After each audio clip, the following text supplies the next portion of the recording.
celebrating the connection with our pets. This is Animal Radio, featuring your dream team, veterinarian Dr. Debbie White and groomer Joey Villani. And here are your hosts, Hal Abrams and Judy Francis. Okay, Judy has booked a big one today.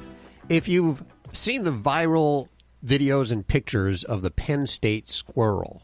Everybody's seen those. Have you? I haven't until today. Oh, come on. Joey, have you seen them? I haven't either. You haven't seen them, Taylor? No, I haven't. Oh, my gosh. Okay, let's hold up a picture to the microphone so people can see. See, this lady, Mary is her name, Mary Krupa, I believe, she dresses up this squirrel. And apparently it's a wild squirrel. It's not a pet squirrel. They rendezvous in the park, and she puts these little hats and costumes, and the squirrel just lets her, and she takes lots of pictures. Isn't that unbelievable? Yes, it is. She's a squirrel whisperer. She is. And she'll be joining us in just a few minutes right here on Animal Radio. Also, Doc Halligan will be with us. And, good friend Carolyn Gracie from QVC will be joining us. She is actually, she is responsible for really Animal Radio success. Yes, she is. She helped us get started many moons ago. And so she'll be joining us. She's been on QVC now, I'm thinking 10 years. 10 years? Probably, at least. And she does does the coolest job. She does, really. About it. Joey Villani, you had a chance to hang with her on QVC. Do you know, I got to tell you, I got a good Carolyn Gracie story here. Okay. When we first came up with our original product, the waterless shampoo, and QVC rejected it, we sent it to her, and she went to them and said, this stuff is fantastic. You got to have it on. So she's the whole reason why that I actually got on QVC in the first place. Yeah, and you should check out the shampoo. It gets blood out of the carpet, and that's going to be important today with your topic. You're talking about floppy ears and how to keep blood from getting hematomas. Hematomas, yes. Tammy, what are you working on? Well, I've got a great story about a woman. There's nothing going to stop this lady from doing everything she can to find her dog, who's now been missing for a year. Oh. And the amount that she has spent so far, it'll blow your mind. And she's not done yet until Havoc is home. Yeah, I don't think there's any amount that I could put on finding my animal. Yeah, Me neither. But this figure still, despite that, and we all say that, and we all would do it, I know it, still, this figure, it's mind-boggling. One of my biggest wishes in the world right now is that she finds Havoc, because the love this woman has for this dog is just amazing. That's the name of the dog, Havoc? Havoc. Yep, Havoc. He's a Rottweiler mix, and it was November, I think, 7th. That was 1 year since he went missing. But wow. Shall I tell you the figure? No. We'll stick around for that. Tell us. Let me just say it would make a lovely down payment on a house. Ooh, that's a lot of money. Okay. We'll find out, of course, the house, my little double wide down the street is... Killjoy you guys are. I want to know what it is. Then you gotta stick around for that. That's why we call it a tease here on Animal Radio. Well, great show. Let's talk to you right now. Dr. Debbie, or dog father Joey Villani here to answer your questions. And you can actually ask your questions through the Animal Radio app also for iPhone and Android. It's a free download. So either way, if you have questions about your animals, now's the time to do it. Hi, Sherry. Hi. Where are you? Minnesota. Where it's got to be snowing by now, huh?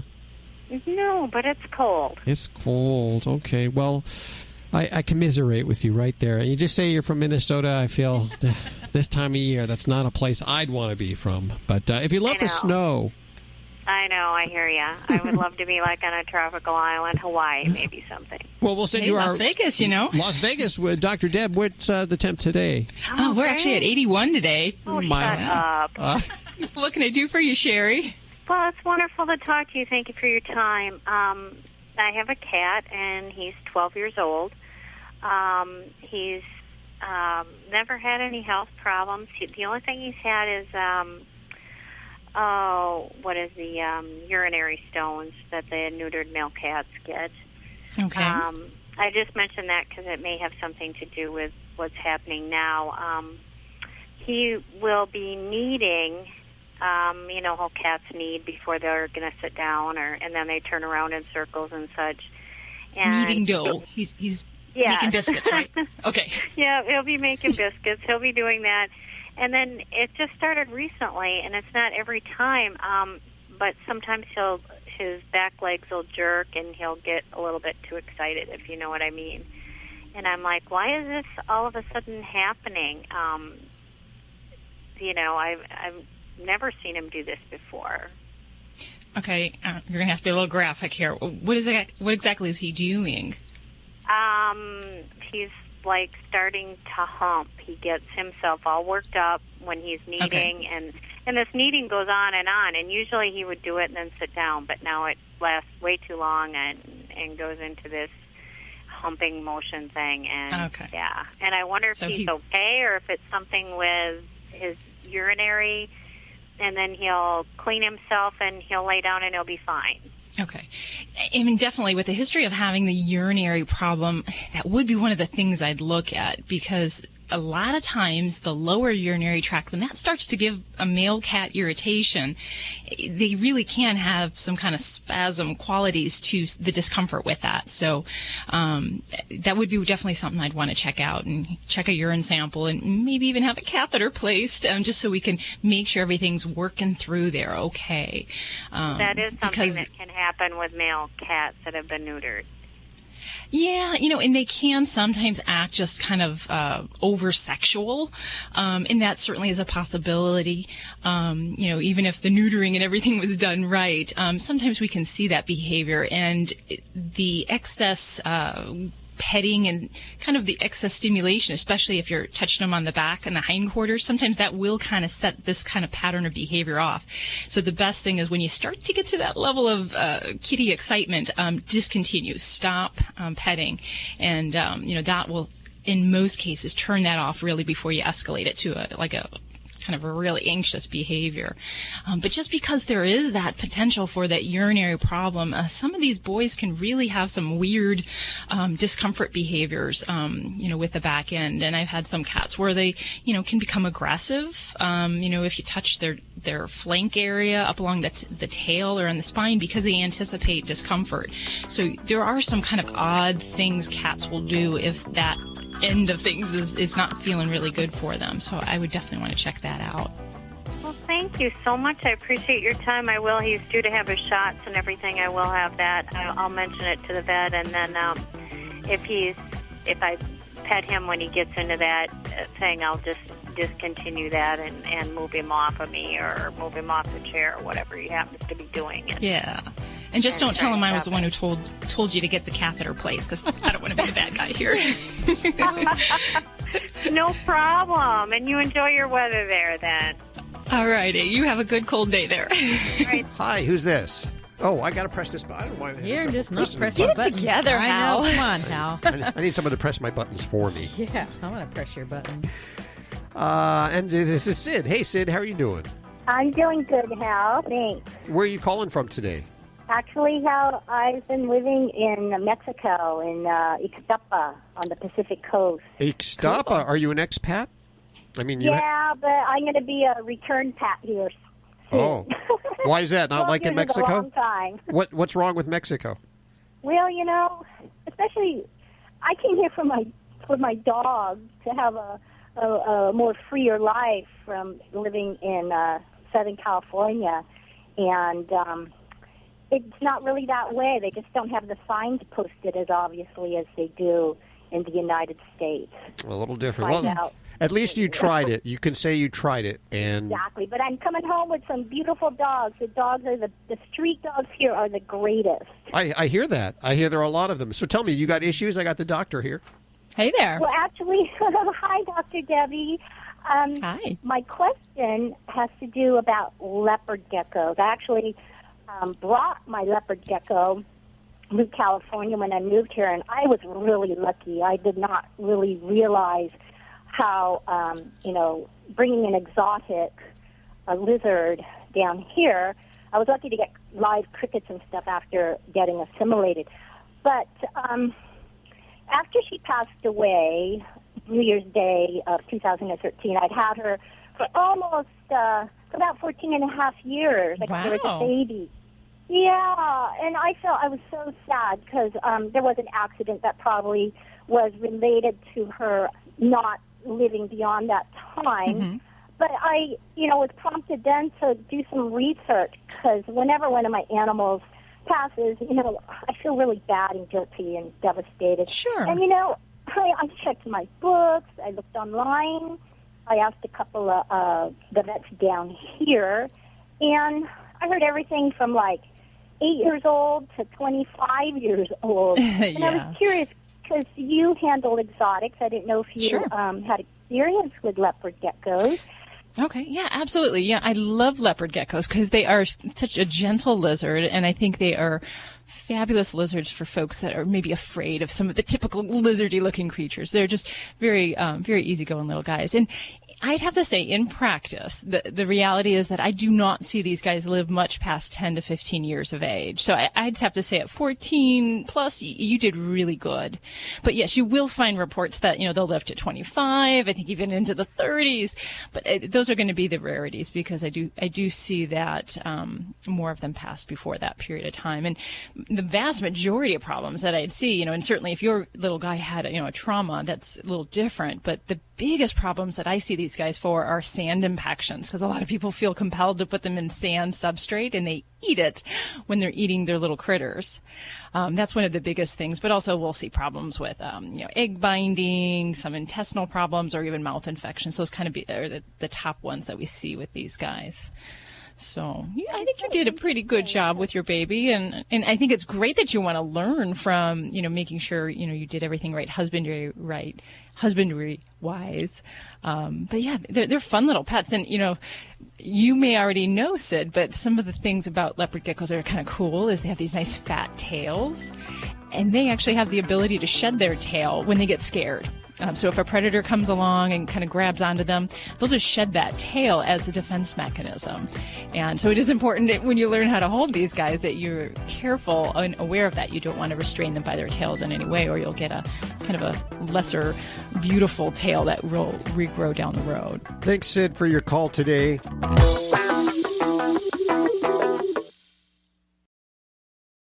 How would you like to save money on nearly all your prescription drugs? We've set up a special toll-free number for the RX Outreach Program. They're a nonprofit company whose mission it is to make prescription drugs more affordable to the masses. They don't take insurance, and in many cases, your prescriptions are even cheaper than your co-pays. They carry thousands of different prescription drugs, so whatever you're taking, there's a good chance they have it. No coupons are required, and this is not a discount card. It is pure savings on your prescription drugs. They specialize in generic meds for any chronic health needs you have. Call with your prescription and find out for free how little you can pay for your prescription drugs. Remember, we don't take insurance, so call right now. 800-689-0143. 800-689-0143. 800-689-0143. That's 800-689-0143. You're listening to Animal Radio. If you missed any part of today's show, visit us at animalradio.com or download the Animal Radio app for iPhone and Android. Well, this portion of Animal Radio is underwritten by Fear-Free Happy Homes. Don't forget you can get your fix of Animal Radio anytime you want with the Animal Radio app for iPhone and Android. Download it now. It's made possible by Fear-Free Happy Homes. Helping your pets live their happiest, healthiest, fullest lives at home, at the vet, and everywhere in between. Visit them at fearfreehappyhomes.com. And thanks, Fear-Free, for underwriting Animal Radio. Do we finally have her? We do. Okay, this is very exciting. This is Mary Krupa, who is the squirrel whisperer. And we've been talking about these photos that you've seen over at Facebook.com/sneezy squirrel. And it looks like this squirrel is voluntarily posing with all kinds of clothing and hats and stuff. And I wanted to find out how this all started and what's going on here. So we brought Mary on. Hi, Mary. How are you doing? Great. You're a woman of not too many words. Where are you located right now? Well, at this very second, I am right in front of Old Main, which is the Penn State University's main building, and it's where Sneezy likes to hang out because there's lots of trees around here. It's kind of her home base. I actually have Sneezy right here in front of me as we speak. Oh, Sneezy's right there. Are you trying to dress Sneezy right now? Not really, because we've been having some rains and her tail's all soggy, and she is not at all photogenic at the moment. Okay, so let's back up here a bit, because first of all, how do you get a squirrel to dress up? And do you meet this squirrel all the time? Yeah, It's really more of the squirrel's talent than mine. I mean, the very first day I met her, she was a fairly young squirrel. I was out here in front of Old Main with some friends, and we were having some food, and the squirrels here, since they've kind of grown up accustomed to being fed by these students, they just kind of come right up to you and beg, and this one came up to me and started begging, and I gave her a little piece of my biscuit, and she just sat there. And so I kind of impulsively wanted to see if she would let me pet her, and sure enough, she did. Wow. And from there, it's not that far of a leap to go, well, if it lets me pet it, I don't think it would mind having a little hat on its head. Of course, that's the next step. Yeah, for me it is. So that's kind of how that started. I've known her for about 2 years now. Right now there's another girl that just came over here. Sneezy and I are a very popular topic for all the film students that we have here whenever they need to interview someone. Sure. Do people call you the squirrel lady? I got to know, because Hal called you that, and I'm throwing him out there. The squirrel whisperer. Usually I'm the squirrel whisperer or squirrel girl, which I think is pretty cool, because there's actually one of the most powerful superheroines in the Marvel Comics universe is Squirrel Girl, and she's a college-age girl, and her really only superpower is to call armies of squirrels to attack everything. You know, I'm assuming there's a lot of squirrels there. How can you make sure that it's the same one that shows up each time? Well, Sneezy usually hangs out in the same spot. They all they have slightly different gaits and slightly different sizes. Their facial structure is a little bit different. Their tails are a little bit different. And, they can recognize people really well, too. So, like Sneezy, sometimes she'll just come right up to me, and I don't even notice her, but she'll go and find me if I don't find her. Oh. Wow. No, how did she get the name Sneezy? I had to think of it in about 3 seconds. Someone came up to me and saw me interacting with her and asked me what her name was, and she didn't have a name at the time. But she does tend to sneeze a lot when she's rooting around in the dirt for acorns, and it's really, really cute. So I just decided to call her Sneezy, and the name's kind of stuck. So now you regularly meet this squirrel to dress him up? Yeah, pretty much every day. Whenever I have time in between my classes, I come out and see if she's out. And she's becoming pretty popular, huh? Oh, yeah. She's quite the celebrity. How do you know it is a she, by the way? Because it doesn't have any nuts. Although, okay, let's talk about squirrel nuts, okay? Can we talk about squirrel nuts here? Sure, okay? Why not? Okay, because male squirrels, they can actually carry their testicles inside their bodies. I know. Wow. So they'd be so heavy otherwise. Yeah. Now, during breeding season, they're probably hanging loose, but, non-breeding seasons, they can tuck them up and, Yeah. How convenient. Yeah. But, the females, when it's breeding season, their mammaries get very, very swollen. Like, you can tell that they're nursing, so that's another one of the main reasons. Well, now, Sneezy's pretty popular. I understand that Pepsi reached out. Yeah. That didn't really work out because they didn't work with their shooting schedule, of course, when you're working with a wild animal, and Sneezy is first and foremost a wild animal. Yes, and not union. There's never any guarantees that she's going to be in a certain place at a certain time, and they were on a pretty tight schedule, so that never really worked out, but still, it's the thought that counts. Well, you are an interesting young lady. What are you majoring in? Actually, for my first 2 years here, it was going to be wildlife sciences, because I am, needless to say, a huge animal geek, and then I found out that requires quite a bit of calculus, and math has never been my strong suit. I'm kind of more of a writer, so this year I switched my major. I'll be English, but I have the wildlife minor. Because English is so much easier than calculus. For me it is. Isn't calculus the stuff you get on your teeth that the doctor's supposed to... Yeah, how that's it. That's too. Right, yeah. Yes. Yes, that's calculus. Mary, thank you so much for hanging with us today. I had a lot of fun. Yeah, Sneezy's here too. She said hi. Well, give her a big old pat or whatever you do on the back there. Give her a peanut for me. Yes, we're going to post pictures of Sneezy up at the website. Yeah? If I put my phone up here, I wonder if you'd be able to hear her crunching on this nut I just gave her. Sure. Let's try. I don't know if it'll work or not. Let's see. Oh, she's done. She just gave a little bit of a sneeze and turned away. She probably thought you were handing her the phone. Yeah, she's really curious about stuff like that. Like, if I'm using my phone, she'll crawl up on my wrist and start, sniffing at everything. And well, very intriguing. I encourage people to check out your Facebook page at facebook.com/sneezy squirrel, and we'll put links to that over at animalradio.com. Thanks, Mary. Had fun. Yeah, thanks for having us. Take care. When I was a teenager and young person, I got into different kinds of trouble. Had nothing to do with dressing up squirrels. Maybe a little cow tipping here and there. You're listening to Animal Radio. Call the Dream Team now with the free Animal Radio app for iPhone and Android. Hi, this is Jesse Tyler Ferguson from Modern Family. I'm on Animal Radio. Adopt a pet. Thousands of authors across the country have written books and published them with Page Publishing. If you've written a book, they can help you through the process, cut through the confusion of the publishing world to make it easy for you. If they decide to publish your book, your work ends, theirs begins. From copy editing and proofing to typesetting and book cover art. Plus, get your book printed, distributed, and sold on Amazon, Apple Books, Barnes & Noble, and in bookstores across the country. They even help promote your book. Biography, self-help, mystery, novels, sci-fi, or even a children's book. No matter what genre, Page Publishing can bring your book to life. And don't forget to ask about audiobooks. We do all of this for you. Call today for your free writer's guide packed with tips, tricks, and templates to help you finish what you started. 800-215-6815. 800-215-6815. 800-215-6815. That's 800-215-6815. This is an Animal Radio News Update. I'm Tammy Trujillo. Testing cosmetics on animals has recently been banned in Europe and India, and a similar ban here in the U.S. will be on the front burner when the new Congress convenes in January. Virginia Democrat Don Beyer is expected to take the lead on the issue. He's succeeding Representative Jim Moran, who introduced the legislation that not only bans testing makeup products on animals, but also bans the sale of any new cosmetics if the final product or any component was developed using animal testing. We'll see if it goes through.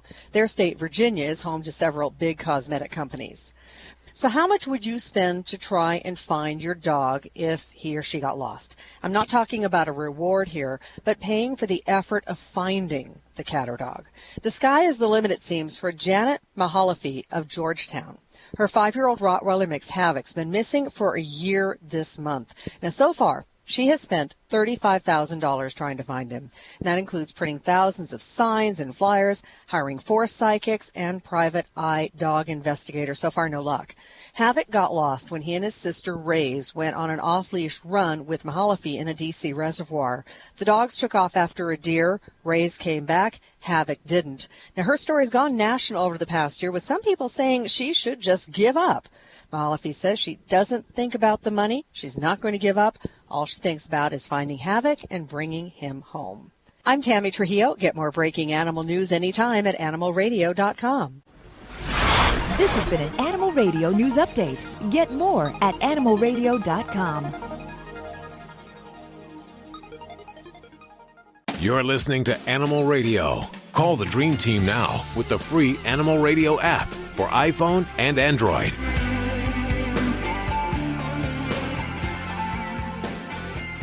I can't really say anything spectacular about John Anderson of Yes, who we just heard there. He just has a dog. Just how boring. Regular old dog.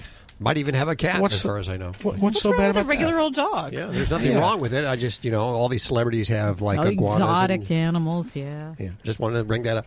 Hi, who is this?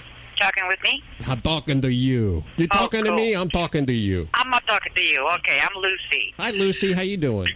I'm doing good. Where are you calling? Right now I'm calling in from Maryland. When I called you originally, I was in Arizona. You get around. Yeah. You a driver? Drive a big truck. You drive a big truck. Oh, I love lady drivers. Oh, this is so much fun. I retired from my original career, and now I'm on vacation and getting paid for it. What was your original career? Registered nurse. Do you like this better? Well, I did nursing for 30 years, and I like that great. But after 30 years, I needed a change, and I love this because I've been doing it for 3 years, and I've seen the entire country and Canada. And getting paid to do it. And getting paid to do it. Oh, you got to love it. And I get Teddy with me. Teddy? Teddy. He's a half Shih Tzu and half miniature Cocker Spaniel. Does he like traveling with you? He loves it. Okay. He loves it. He's been, I'm really disappointed that I never had a dog before this. Because he is such a love. You just found out about that, huh? Yes, I did. Okay, well, tell your friends to get an animal. Yeah, I will. Okay. I will. I called you initially because Teddy has a ritual that he does, and I know it's got to mean something, but I don't know what it means. If he's given a treat, or if he finds a particular piece of food, I don't know when he likes it or doesn't like it, but he'll touch the tip of his nose to it, back off 4 inches, touch the floor, touch the food, touch the floor. He'll do that 3 or 4 times, then he takes it and carries it to his bed and buries it.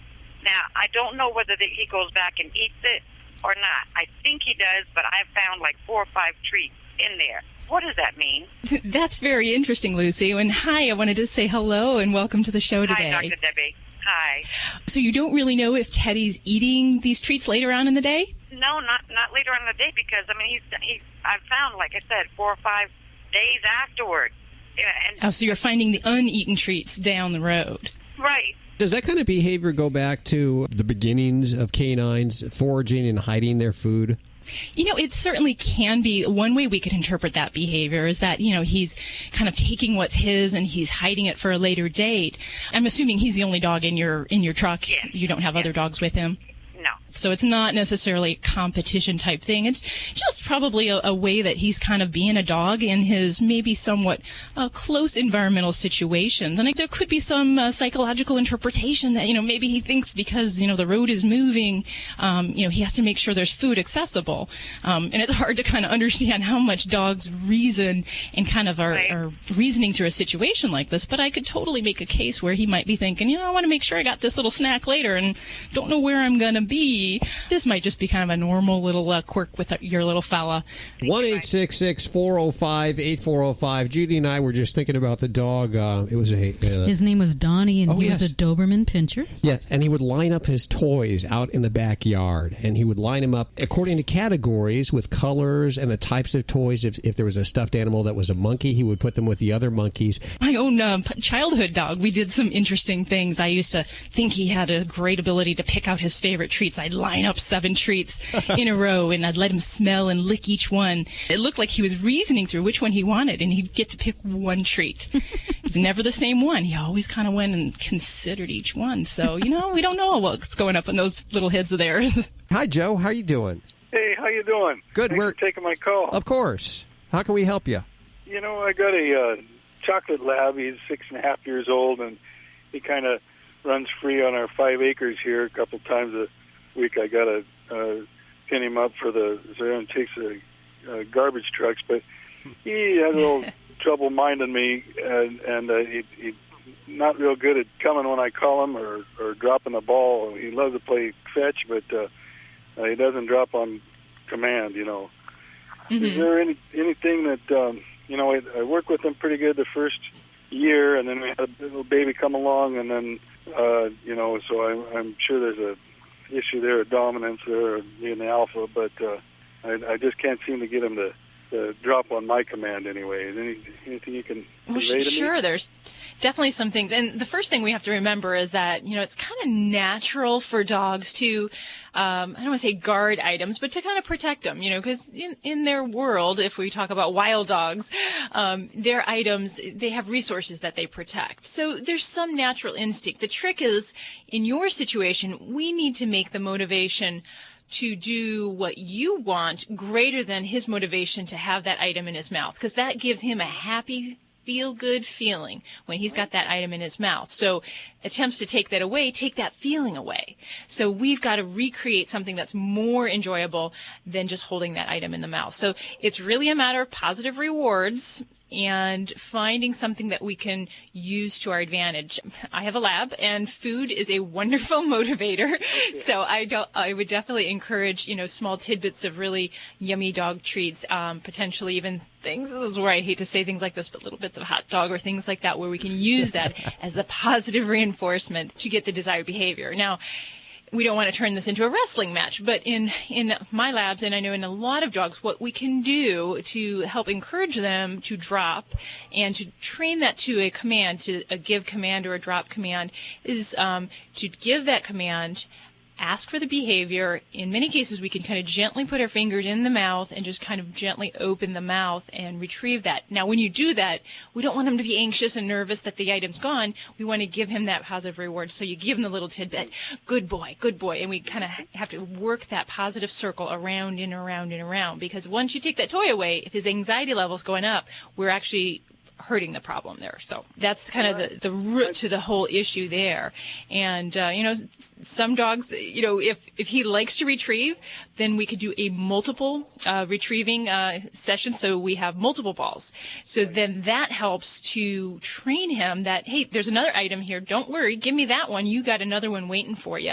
And a lot of times I'll use a small training leash to keep them by my side when we're doing this, so that the other ball is thrown and he's not taken off, out of your hand and out of your control, because you can't expect a dog to follow the direction if you don't have a way to correct that in some way. So keeping him on that light training leash will certainly help. So I think that would be helpful. And I know my boys, my male lab, he loves his tennis balls, but he almost throws them at me now because he enjoys retrieving them so much more than just holding that in his mouth. So I know that motivation is big.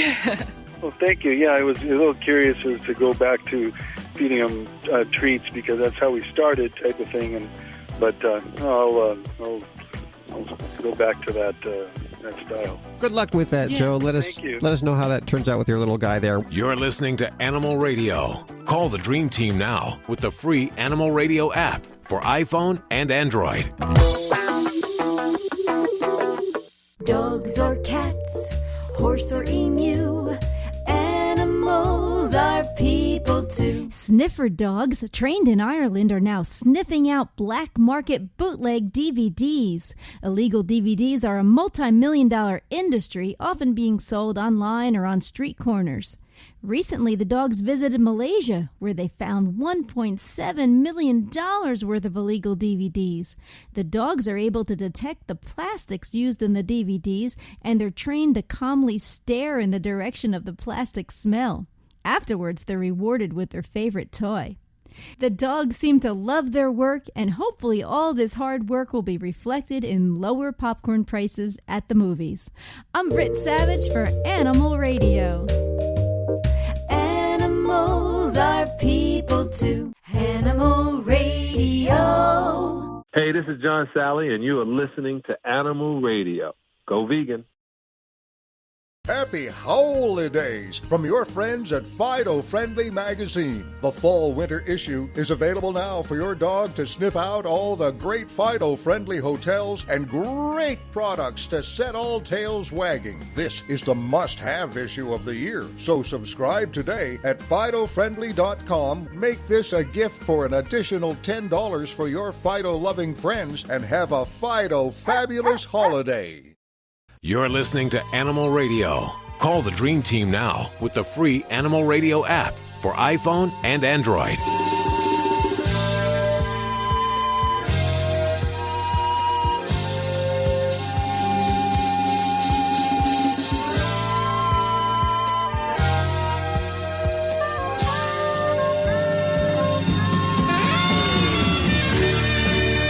We just finished, and it's hard to talk about food after just finishing a colossal Thanksgiving dinner.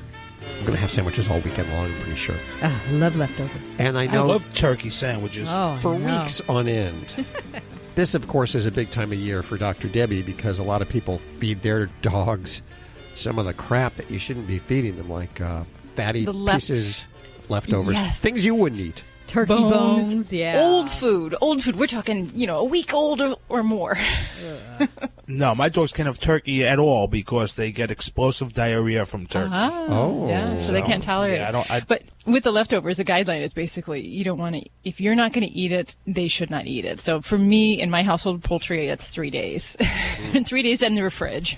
Some of us cook for our animals all the time, every night. I bow to those people right now because that takes a tremendous amount of time, I would think, because I cook for my family, and that takes a tremendous amount of time, no less the animals. So when I saw this book come across my desk, your pet chef, this was not the book that I saw come across my desk. No, it was a different book. But these, what I'm holding in my hand, are holiday versions of the Pet Chef cookbooks with gluten and grain-free recipes for your dog or dogs, based on traditional holiday dishes that your pet is sure to love. We have the author on the phone with us, Lisa Hennessy. Hi, Lisa. How are you doing? I'm great. Thanks for having me on. First of all, why is this so important to you, and how did you start doing this? I started making food about 5 years ago when my rough collie, Shelby, was diagnosed with a degenerative disease. And my vet said, would I make a special recipe for her that would help slow down the progression of the disease? And I said I would. And then I eventually converted my dog to a homemade diet. And a couple years ago, the opportunity presented itself, and I thought I'd share my love of making food for dogs with others. So that's kind of how Your Pet Chef came along. Why is it so important? Why can't I just pop open a can every day? Because it has so many chemicals and fillers and just real junk in it. Our food is really all human grade, all made just for the dog, and it doesn't have any fillers or chemicals. We use all human grade proteins, organic vegetables. I mean, it's kind of the same with people. You get you get out what you put in. And you really can have a healthier dog without as many medical issues as we're seeing now if we kind of feed them a more natural, healthy diet. How do you know you're putting in the right amount of nutrients and such when you put together your recipes? I worked with my vet on all my recipes, so they're all vet approved. And basically, I rotate the proteins and rotate the organ meat because each organ has its own really key and essential minerals in it, so that it's a balanced diet throughout the week. I'm looking at your book, The 8 Days of Hanukkah. I just wanted to see, is the food in here kosher? Yeah. No, because here, full disclosure, I am Irish Catholic from the south side of Chicago. So I did a ton of research because I didn't want to do anything wrong. And I had I have several customers that are Jewish that helped me. So it's not kosher, but it is. It does have all the elements. So we have the parva and we have a dairy. So that's where I tried to segregate it so that it's like a real menu, from appetizers to desserts. I'm looking through the recipes. What recipe would be easy for just, like me or people listening, people that are listening right now saying I want to just start cooking for my animal?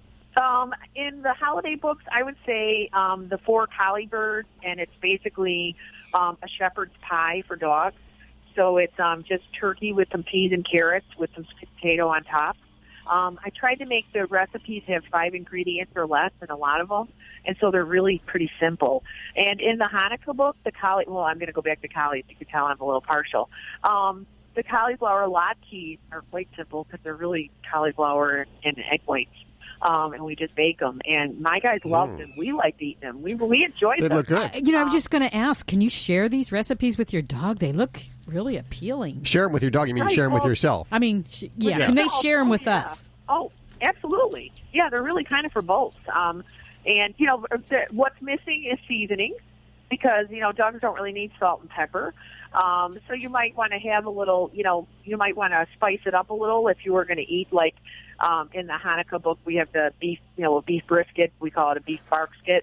And, you might want to put a few seasonings in there because it's really kind of just meat, potatoes, and sauerkraut. But other than that, we ate the latkes. We enjoyed quite a few of them. As we were creating the recipes, any of the ones that maybe didn't work out, we enjoyed them. My dogs are the official tasters in the test kitchen, and they loved out every time, whether it worked or not. They weren't fussy. I'm going to go ahead and give away some copies of these right now. We have 5 copies of the 12 Days of Christmas, The Pet Chef Presents, and The Pet Chef Presents the 8 Days of Hanukkah. So whatever you'd like. Which one would you like? If you're not lucky enough to get on through for this, where can we pick these up? YourPetChef.com and click to the Buy Cookbook section. And just so you know, anybody who goes to my website who does that, I donate back $1 to Animal Rescue with the sale of every book. Oh, so that's you nice. you can choose a rescue that's listed there, or you can put your favorite one on there. So yeah, we always try to give back. We have a really strong rescue community, and we really try to give back. Yeah. Awesome. I appreciate your time today, and you know what? I'm going to cook one of these tonight. One of these looks really good. Great. So there you go. Wonderful. We'll give it a shot tonight. Thank you. Thank you so much for your time, Lisa. Thanks. You're listening to Animal Radio. Call the Dream Team now with the free Animal Radio app for iPhone and Android.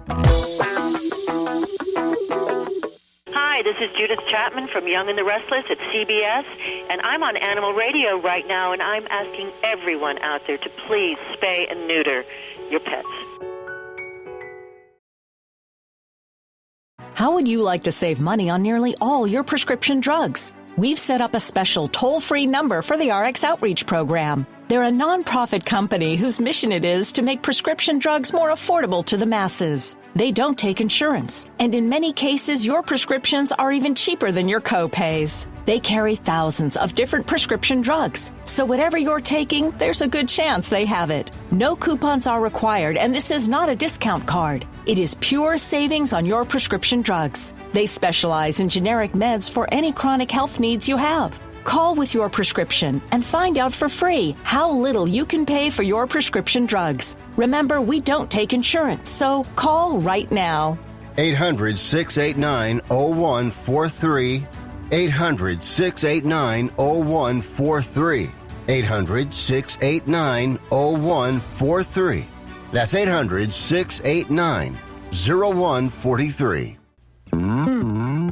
Celebrating the connection with our pets. This is Animal Radio, featuring your dream team, veterinarian Dr. Debbie White and groomer Joey Villani. And here are your hosts, Hal Abrams and Judy Francis. This hour, Carolyn Gracie from QVC will be joining us. She's a good friend. Knew her when I worked radio in Los Angeles, and she actually was very influential in getting Animal Radio on the air in Los Angeles and all across the country. And now she's, for the last decade or so, she's been doing QVC, where she, I believe she does afternoons on QVC and or middays, one of those big shifts. And she's always talking about pets because she has pets. And she'll be joining us in just a few minutes right here on Animal Radio. Joey, what are you working on? I am talking about hematomas, giant blood blisters that grooming can cause, called hematomas, and how to avoid it and protect your pet against it. You talking about oral hematomas, like ear ones? Exactly. I didn't know groomers cause those. It's usually ears. Well, yeah, you know, I guess you got to wait until I talk about it on my tip. But yeah, sometimes it happens. He's going to make you stick around, Doc. That's right. Well, I'll fix those ears then. I remember this story was a year ago about somebody that brought their animal to be groomed at it was either a Petco or PetSmart, one of those, and the groomer cut off the ear and then super glued it back on. Oh, yikes. That didn't go over well, did it? No, that didn't. No. Hey, Jeannie. Hey, how are you? Good. Welcome to the show. Where are you calling from? I'm calling from Roanoke, Virginia. It's a beautiful place. Spent a little time there. I got the doctor here, Dr. Debbie. What's going on? Hi. Hi. I am owned by a cat who is 10 years old. At least you can admit it. That's wonderful. He has me very well trained. I walk on my end of the leash. It works really well for us.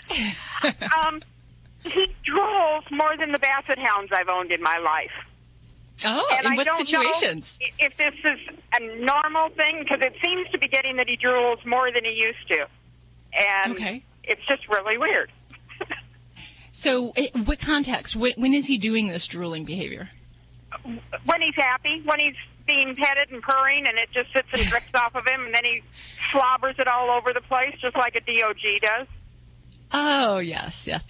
So, if this behavior is happening when he's in a content emotional state, we kind of call these guys happy droolers. And in most cases, it's a completely normal response. It's just a parasympathetic response that they have when they're in a happy place.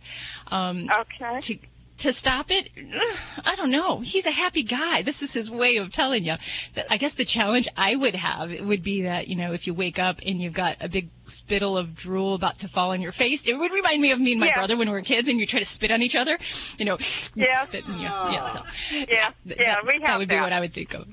But, you know, the other things, the other concerns that I have when we have a really drooly kitty, because it's not as common, like you say, you know, we're not a Basset Hound, an English Bulldog, cats. So some other concerns we have with excessive drooling are nausea, dental disease, and like respiratory infections, things like that. But one of the dental concerns that in many cases that I'll look at, and if you haven't had his teeth looked at recently, I would encourage it, because we can see a problem called root lesions, which are basically the closest thing would be like cavities in humans, where cats can get these holes in the enamel of their teeth, and that can cause pain and other issues going on. So that could potentially lead to more drooling than we might tend to see, or, you know, other causes of tummy upset. But, I'd say if we tend to do this only in those situations when he's happy, you just got a drooler on your hands, and you're going to need a bib. I just continue to tell him I love him drooly, right? Yeah. Oh, Ginny, thank you so much for your call today. Thank you. I appreciate it. Bye-bye. I'm a happy drooler. Yes, you are. Yeah, I am. Well, you want to go to 3? Let's go to 3. We haven't given line 3 any attention today. I believe we have Linda on it. Hi, Linda. How are you doing? I'm fine, thank you. Thank you so much for taking my call. Where are you? I am in Phoenix, Arizona. Beautiful Phoenix, Arizona. Temperatures in the 70s. I don't want to leave. I'm a truck driver, so I'm just passing through, and I definitely don't want to leave. I can understand that. Where do you call home? Tennessee. Tennessee, also a nice place, though. Tennessee. Yes, but much colder. Yes, it is. Well, how are the pets? What's going on with the animals? I have a cat that rides in the truck with me. She's about 2.5 years old, Millie. She's a tortoiseshell. That she was a stray, and she has a skin allergy, and I've taken her to the vet. She's been seen quite a few times. In fact, we go about every 2 months for her to get a cortisone shot. Okay. And this last time she got the shot, it didn't seem to help as much as it has in the past. Her skin just is very, very flaky, even though I brush her all the time. And she itches so much, she bites at herself.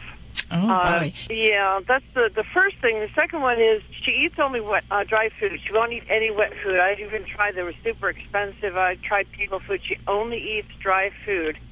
And so when she poops, her poops are like little round marbles. I don't know if that's yikes. related to her problems or not.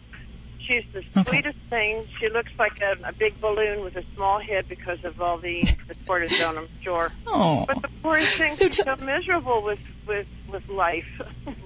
Oh, well, if she's by your side, she can't be that miserable. That's true. Now, tell me about what is the skin problem that she has, other than the dryness, that makes you get the steroid shot? The vet said that she has, I think it's called rodent lip. A rodent ulcer. Yes. So that her lip right there underneath her nose, it tucks in. It's like there's skin missing. It gives her the most quizzical look. It's just adorable. But she's talking to me. She wants to come down. It's rodent ulcer. You're right. Okay. Does she have other spots anywhere on her body, or is it just the lip that she gets? Just the lip. Okay. And that's basically, when you kind of look at it, it's almost like someone gave her a fat lip. And they're a little bit ulcerated, abraded on the inside of the mouth, and then it's just kind of pooched out and swollen. Yes. Okay. There are some steps we can do, and for pets that don't respond really well to cortisone, one possibility is we can try to mix up the form of the steroid.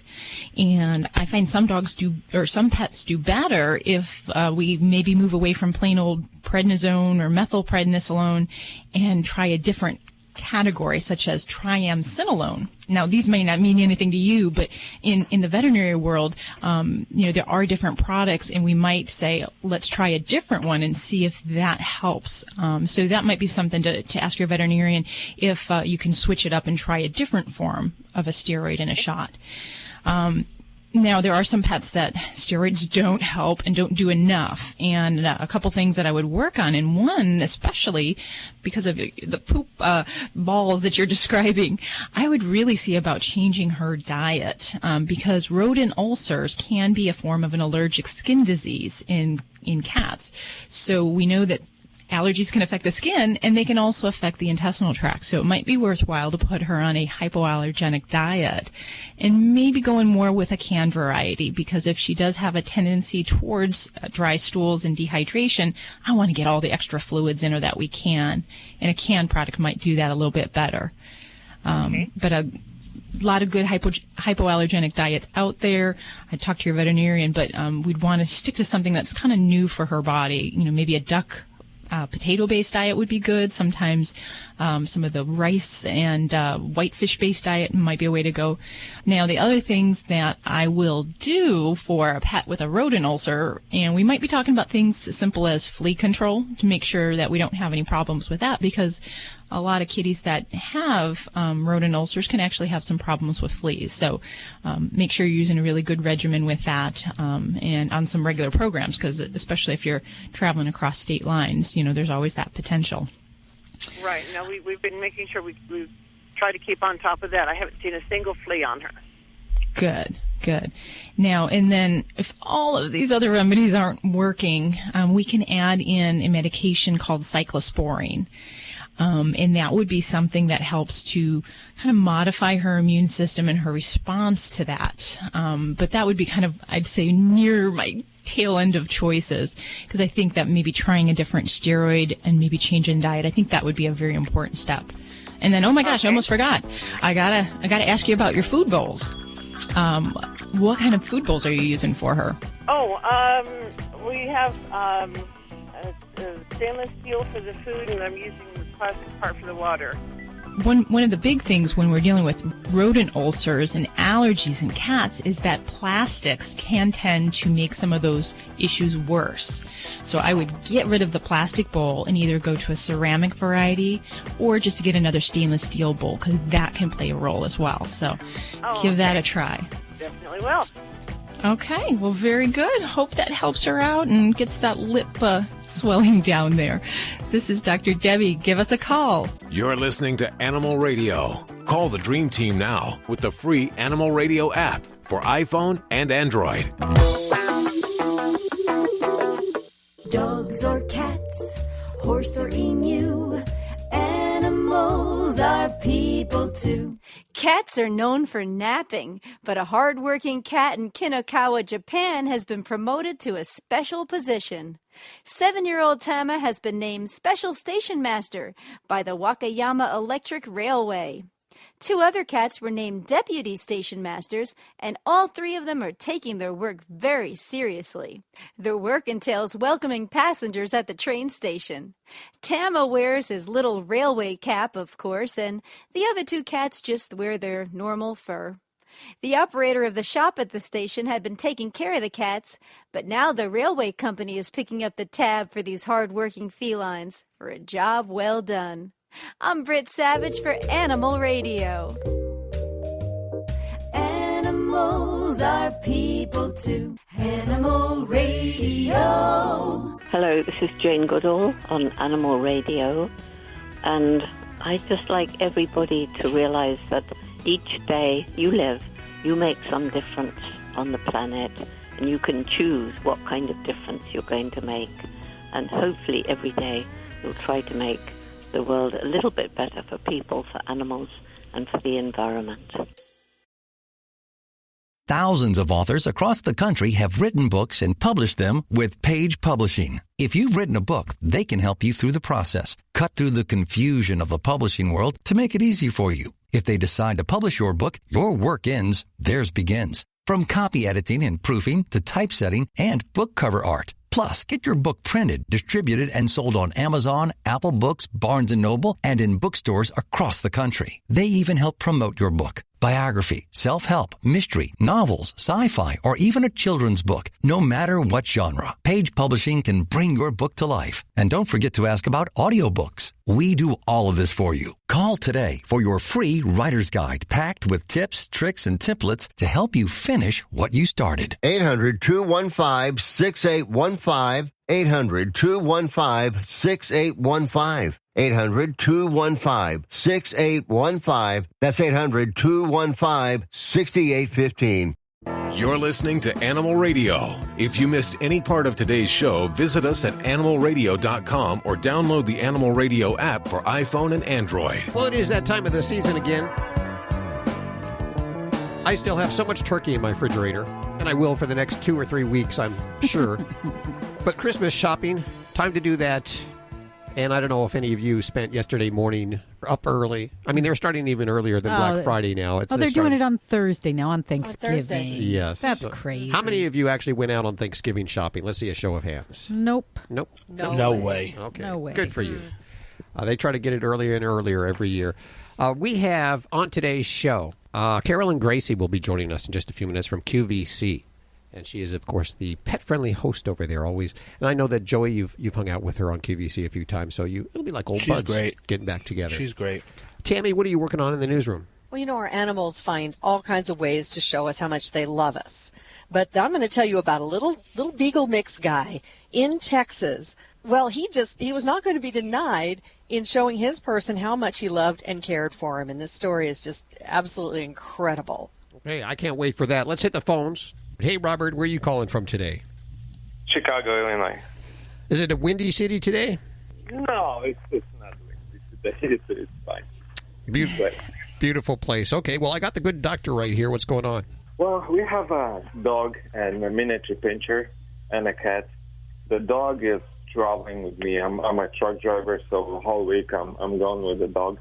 And when I come back on the weekends, the cat is peeing in a dog's bed. And for in the dog's bed. Last, I don't know, maybe month or something like that. We didn't have that problem before, but just last month that started to happen. And I don't know what we could do. Okay, so just so I'm clear, when you're away, the dog is with you, and the cat's fine. But when you return home with the dog, the cat is urinating in the dog's bed or your bed? In the dog's bed. In the dog's bed. And this only is when the dog is returned to the house? Yes. Oh, that sounds naughty. What a naughty kitty. When we come back, dog is after being out 5 days in the truck, he wants to play with my daughter, and he wants to play with the cat. Before I started to drive, doing the trucking, they were home all the time, and they were playing, without the problems. They are together for like 4 or 5 years. So I started driving a year ago, and that trouble started last month with the cat. We were not sure what we can do. Well, I think a lot of this is going to be driven out of marking territories and resources. And I laugh because it's such a naughty kitty. It just seems like such a blatant thing, like saying, this is mine. This is my spot. And, you may be back, but this is still my spot. So some of the things that I might ask you to do might be a little bit challenging. Now, when your dog is around, where does your cat eat? Where does he eat? Yeah, where's your cat's food bowl? We have a cradle for a cat because she's scratching the furniture a little bit. We have a lot of furniture, so we put her for the night into her cradle, and that's where her food is. But the dog is eating the cat food sometimes also. Yeah, they do that. They definitely do. Yeah. Okay, so there's a couple things I would have you do. Now, one of the things that you can do when your dog is away is I'd like you to start feeding your cat inside the dog's bed. So actually put the food inside the bed in a bowl, not just laying in the bed, and to start to use this as a feeding site for your kitty. Now, that's going to do two things. It's going to make her less apt to want to urinate there in the future because, cats are tidy animals and we don't want to soil where the food is. Now, ideally, what I would ask you to do is to get 2 different beds and to provide one of the beds for the kitty and make that kind of her spot where she can have very similar environment to the dog's bed and see if she will claim that and accept that as her own without marking on the dog spot. The other thing we can do is going to be a little bit more challenging is we can try to make the environment on the opposite end of the spectrum. We can make the environment around the dog's bed unappealing to the kitty. So sometimes we can do things like motion activated like compressed air canisters and turning plastic runners upside down around that area. Those kind of things will be useful to keep kitty away, but they may keep your dog away from that as well. So you have to kind of keep that in mind. The other thing that I'd really ask you to do is to pick up some kitty pheromone diffusers. Now, these are plug-in dispensers that don't give off smells like lilacs and vanilla, French vanilla. They're going to give off a scent hormone that you cannot detect, but cats can, and it can help kind of calm them. And when we're having some territorial or cat behavior issues, it's something we like to use in the area where the problem is occurring. So in the zone where the dog bed is. And that would definitely be something that I would like to see you try. And then also making sure that the kitty's food is out of dog's reach, because we don't want to create any other competitions. If kitty feels like she's got to claim other resources in the house, such as her food, sleeping sites, all of that kind of stuff, it might make some more behavior problems more likely. So make sure that food is elevated for kitty where the dog can't get to it. And then also give her, some other sites where she can kind of perch and look out and look down on her subjects, especially the dog in the household, because cats like to get up high, and she'll feel more secure and she'll be less apt to need to feel to mark her territory. So that's all we need for cats. A lot of times it's all mental play. It's making them feel and recognize that they are the kings and queens of our house. And as long as everything is cool, or as long as they're the kings and queens, everything is cool. So those are some of the ways you can kind of help that happen. Okay. Well, we're going to try. We're going to try everything. So thank you very much. You're listening to Animal Radio. Call the Dream Team now with the free Animal Radio app for iPhone and Android. How would you like to save money on nearly all your prescription drugs? We've set up a special toll-free number for the RX Outreach Program. They're a nonprofit company whose mission it is to make prescription drugs more affordable to the masses. They don't take insurance, and in many cases, your prescriptions are even cheaper than your co-pays. They carry thousands of different prescription drugs, so whatever you're taking, there's a good chance they have it. No coupons are required, and this is not a discount card. It is pure savings on your prescription drugs. They specialize in generic meds for any chronic health needs you have. Call with your prescription and find out for free how little you can pay for your prescription drugs. Remember, we don't take insurance, so call right now. 800-689-0143. 800-689-0143. 800-689-0143. That's 800-689-0143. Hi, this is Joy Behar on Animal Radio. Please spay and neuter your pets. This is an Animal Radio News Update. I'm Tammy Trujillo. There are now official guidelines here in the U.S. on how to deal with cats and dogs that may have been exposed to humans with Ebola. Experts don't think cats or dogs are able to get the disease or spread it, but the American Veterinary Medical Association says that if an animal is exposed, state health officials should evaluate the extent of the exposure through questions, things like where the pet sleeps or where it's gone outside the home. And based on those answers, the CDC would then help decide whether to quarantine the pet. Actual testing would only happen if the CDC says, but an animal that tests positive for the virus and not just the antibodies would be euthanized. So far, only one dog's been quarantined in the U.S. That was Bentley, and he was safely returned to his person, Nurse Nina Pham, in Dallas after she recovered from Ebola. Now, if you remember the nurse in Spain who recovered from Ebola, but whose dog Excalibur was killed by Spanish health authorities, she's suing. Teresa Romero's lawsuit seeks the equivalent of $186,000 for the loss of her dog and another $186,000 for damage done to her name. Excalibur was killed even though he showed no signs of the disease, and despite an international petition to save him that had nearly 400,000 signatures. Well, here's a story that demonstrates just how much a dog can love. A little beagle mix named Buddy, he hitched a 20-mile ride on the step of an ambulance that was taking his person to the emergency room. This happened in San Angelo, Texas. A driver flagged down the ambulance to let them know the little dog was riding on the step. The ambulance crew stopped, and they brought the dog inside, and he made the trip to the ER with his person, an 85-year-old man who had called the ambulance because he felt dizzy. I'm Tammy Trujillo. Get more breaking animal news anytime at animalradio.com. This has been an Animal Radio News Update. Get more at animalradio.com. Holy education! Hi, this is Burt Ward, Robin from the TV series Batman. You've got to keep listening to Animal Radio. Wowie zowie. They've got the best information. It's so entertaining. To the Batmobile, citizens. Check out Animal Radio highlights. All the good stuff without the blah, blah, blah.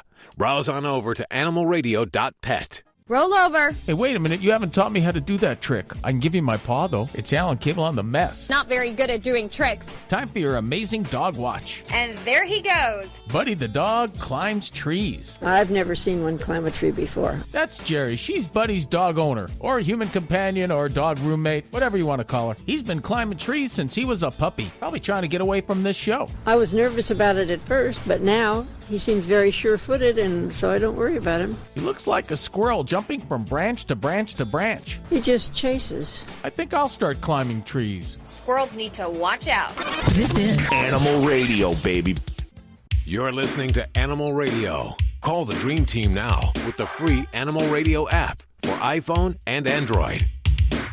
Right now, so glad to welcome to the airwaves Carolyn Gracie from QVC. Hi, Carolyn. How are you doing? Hi, Hal. Are we doing a live talk set right now? Isn't that unbelievable? You know what? I was told this was going to be taped, but this is even more fun. We're living on the edge here at How Animal Radio. How have you been? I should confess to everybody who's listening, Hal and my husband and I go way back. Oh, yeah, not too. Don't put the years down, but it's almost 30 years. We only had 2 cats. That's how far back that was. Well, now, how many cats do you have now? Oh, well, I never actually confess how many pets I really have because from time to time we have fosters, which makes the number even more large. Ooh. But let's just say it's a little bit like Dr. Dolittle here. Everybody gets along. We have dogs and cats. We have bunnies. We even have chinchillas now, 2 of those. Oh, wow. Now, how do you end up with chinchillas? Well, they were, they ended up at a shelter. My animals all come from pet shelters, and as you guys know, they wind up there for various reasons. Somebody passes away or somebody moves. Actually, people do move and leave their pets behind, which I find very hard to believe. Oh, I can't believe that. Terrible. People get baby bunnies for Easter, and then, like magic, they get big, and then they think they can release them into a park, and they'll just survive eating grass, which is certainly not the case. So I have them for all different kinds of reasons, and we all get along great. It's a lot of fun. And does your husband enjoy the animals, too? Does he? I just don't picture him as a big animal lover. You know my husband. Actually, when we met, we actually did both have just 1 cat, and then his cat ran away, so then we got another one, and as I worked in radio in Los Angeles, I started to meet all kinds of wonderful people who were involved with pet rescue, like yourself, and I volunteered at the LA Zoo, and lots of different things, and we just, ended up acquiring pets here and there and everywhere, and I volunteered a lot at rescues and learned how to take care of them. I feel like I'm almost a veterinarian, but not quite. Certainly not a vet, but I have so many friends that are vets that I've learned a lot of do-it-yourself things at home, so... You incorporate animals on your show. Sometimes you do these pet segments where you have either pet products on QVC, but you're always bringing, like you brought in Joey over here, Joey Villani. What'd you go in for, Joey? That's right. You brought me in. Yeah, Joey did great. Well, Joey brought an awfully cute little dog. See, here's the trick. Yes. When you bring a really cute pet, the item always sells out. Well, almost always. There you go. But, we actually have a pet category at QVC that is filled with really great products, and we're growing it all the time. Some of them that, along with Joey's product, that have done really well recently, the Kneader Feeder, which I know is available at retail now, but he kind of launched it at QVC. Yep. And he now has a new item called the Kneader Scooper, which is a really cool new thing that makes it easier to keep your cat boxes clean. Oh, I have to check that one out. We have something called Polar Bowls. It's really not a good idea to put ice cubes in your pet's water for a number of reasons, which I won't go into. So what these Polar Bowls do is they keep the water cold without having to put ice inside, which is great. So it's a lot of fun. And I get to bring my dogs sometimes to kind of demo the products, if you will. Isn't that rough? It's always a lot of fun. Well, the pet industry, first of all, is now about a $60 billion a year industry. And it seems like in the last 10 years that you're seeing a lot less big companies getting into the business and a lot of entrepreneurs, a lot of people who have given up their day job or got canned in the recession and decided they have a great pet product. Have you noticed just a lot of individual people coming up with great ideas and starting their own pet businesses? Yes, and I think it's great. I really do. I think that, as with all entrepreneurs, people come up with ideas of products that they wish they had and they can't find anywhere, or that nobody else has made available yet. So, there's some very creative people out there who obviously are pet lovers as well, and they're either looking for something that's a safer version or a longer-lasting version or, something to keep their pets entertained. A lot of us now are very busy and we're gone all day. We have, mom and dad both working, and we're working to, nobody knows at what age they can even retire anymore, right? So, we're all gone a lot, and so it's nice to have really great things to keep your pets entertained and occupied while you're at home. And then certainly I always tell people, don't buy a dog toy and just toss it in your dog's crate and say, have fun, see you later, because that's not what a dog toy is for. A dog toy is to interact with your dog. But I think that, there are also nice little comfort home things that we can leave our pet with while we're gone, and then certainly still have a lot of good quality time with them when we come home. I appreciate you spending time with us today. It's exciting and fun, and we love pets at QVC. The other thing I wanted to mention, too, Hal, is that I have a really great Facebook page, Carolyn, Gracie, QVC, which has a lot. I have a link to your page on my page, by the way. But we have a lot of folks who love to post their pets' pictures there. And we have every Monday a little featured blog called the Paparazzi, get it? Yeah. PAW Paparazzi Showcase, which kind of shows off our viewers' Facebook pet pictures. We pick a bunch of them to show every Monday on my page as well. So, it's all about pets, with me all the time. Yeah, and I'm going to put links to the Facebook page and the Twitter account, all of these things over at animalradio.com for you to check out, Carolyn Gracie. Get your gifts this year over at QVC if you can. Thank you, Hal. That's what I'm saying. And you know what I like is you try your things too. Before we talk about anything on the air here, we make sure that we try it at home because we don't want to refer a product that we don't believe in ourselves. So I'm glad you do that over there. Well, and I certainly have a lot of little furry furballs here that love to try out new things. And, usually it's something that they love. But if not, then we don't want to have somebody else's doggy trying it either. The other thing that I wanted to share with you is that, we do highly recommend, and I know a lot of your guests say this, that especially around the holiday time of the year to do a couple of things. First of all, make sure that your pets have kind of a little safe house if you're having a lot of guests over. Yeah. A lot of pets get a little nervous when you have strangers or guests in the house that they don't know. And also, please, please, please, people, do not feed your pets holiday treats, especially not chocolate.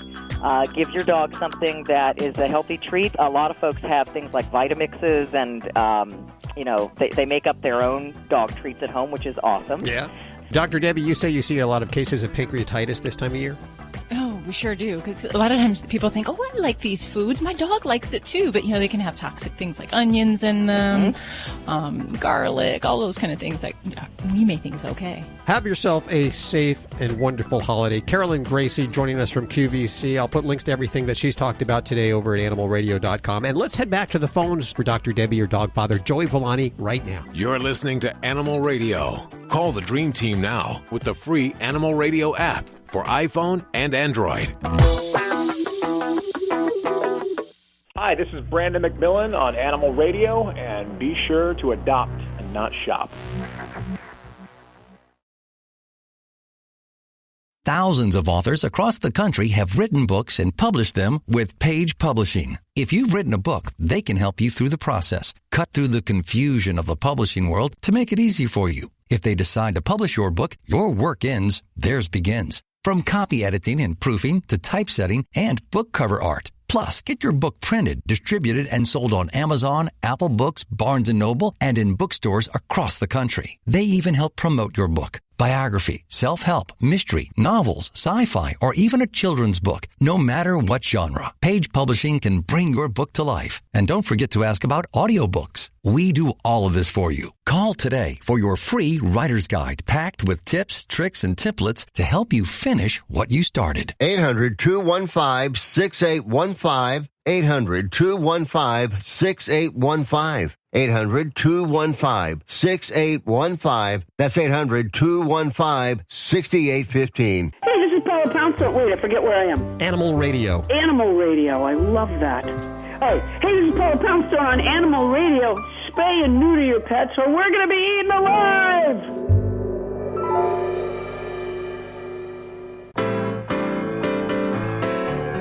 Hey, Dennis. Hi, Dr. Debbie. How are you today? Well, hey, I'm doing super.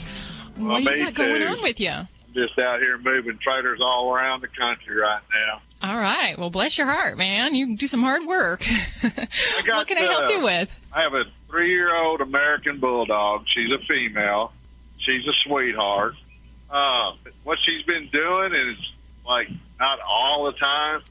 During the day, of course, I'm gone in the truck a lot. My wife works.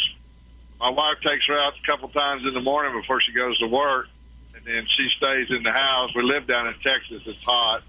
She sleeps in the bed with us, so when we're not there, she sleeps in the bed when we're not there.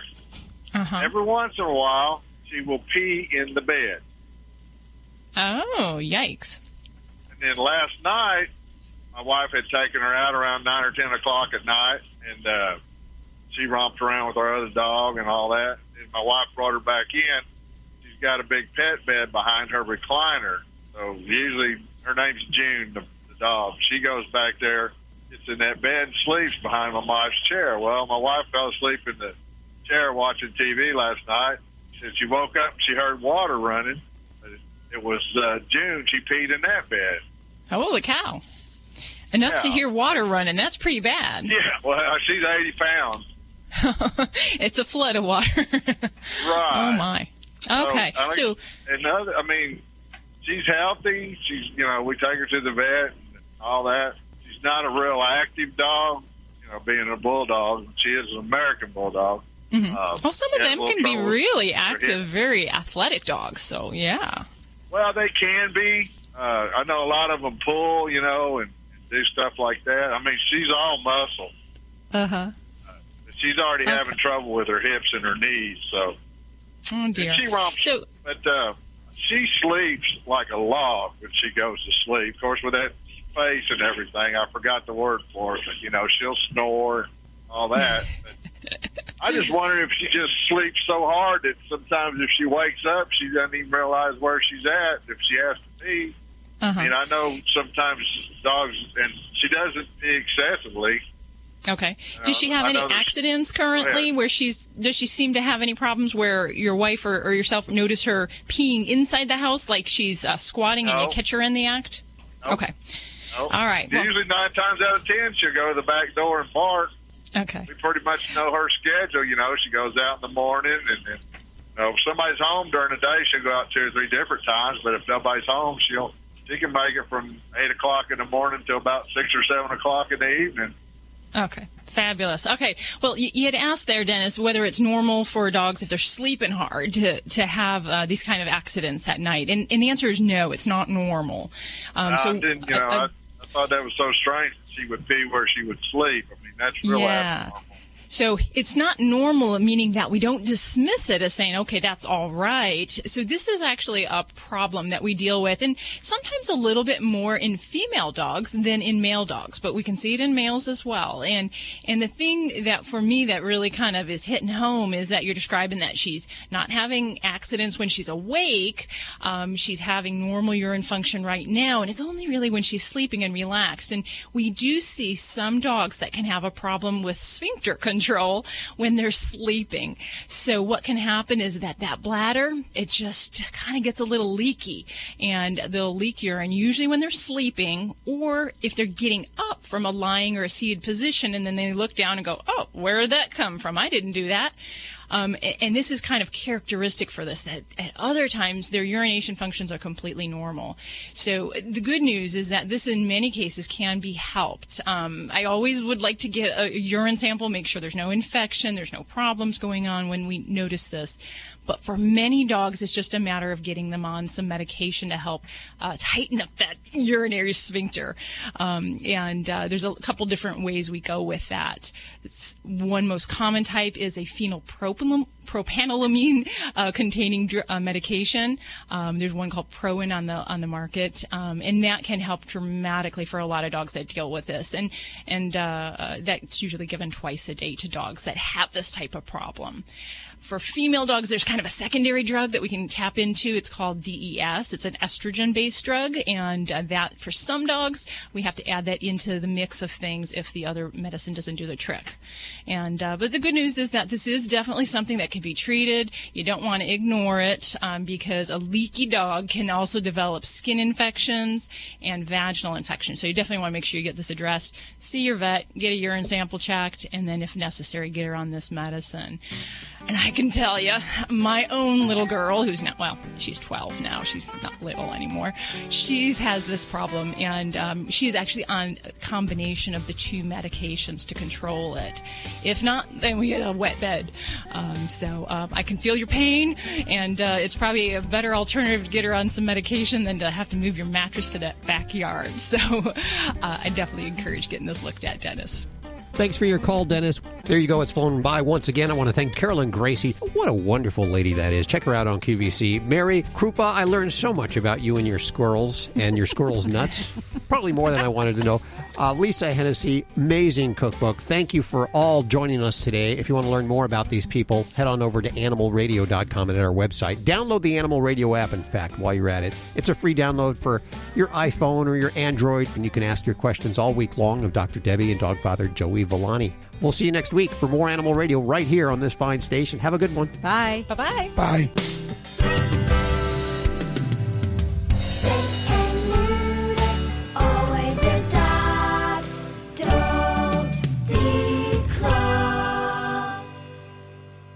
This is Animal Radio Network.